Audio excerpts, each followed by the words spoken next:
गांव के लोग कहते थे कि जंगल के उस पार एक डायन रहती है जो लोगों को अपनी चोटी में बदल देती है। लोग उस जंगल से डरते थे और रात में तो बिल्कुल नहीं जाते थे।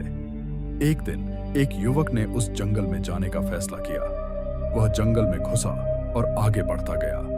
अचानक उसने एक औरत को देखा जो बहुत ही खूबसूरत थी।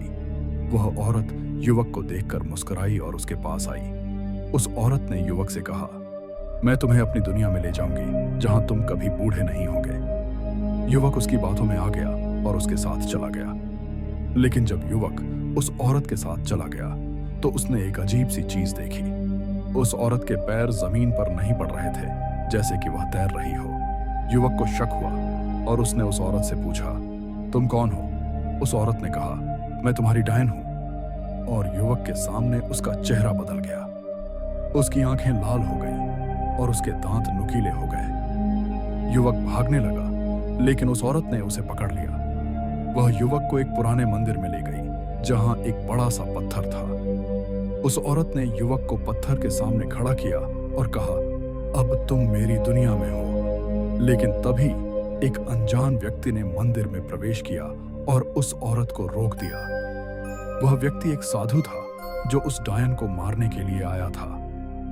साधु ने उस डायन पर हमला किया और युवक को बचाया। साधु ने युवक से कहा, तुम्हें इस दुनिया से बाहर निकलने के लिए एक मंत्र का जाप करना होगा। मंत्र है ओम नमः शिवाय।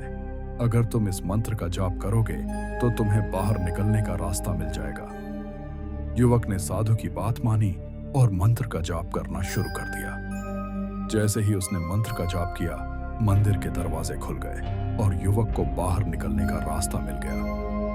युवक ने साधु को धन्यवाद दिया और मंदिर से बाहर निकल गया। जब वह बाहर निकला तो उसने देखा कि वह अपने गांव में वापस आ गया है। लेकिन जब युवक ने पीछे मुड़कर देखा तो उसने देखा कि साधु और डायन दोनों गायब हो गए थे। युवक ने सोचा कि यह सब एक सपना था, लेकिन जब उसने अपने हाथों को देखा तो उसने देखा कि उसके हाथों पर एक अजीब सा निशान था। वह निशान उस डायन ने बनाया था। अब युवक को पता चल गया था कि यह सब सच था और वह उस डायन की दुनिया से बचकर निकला था।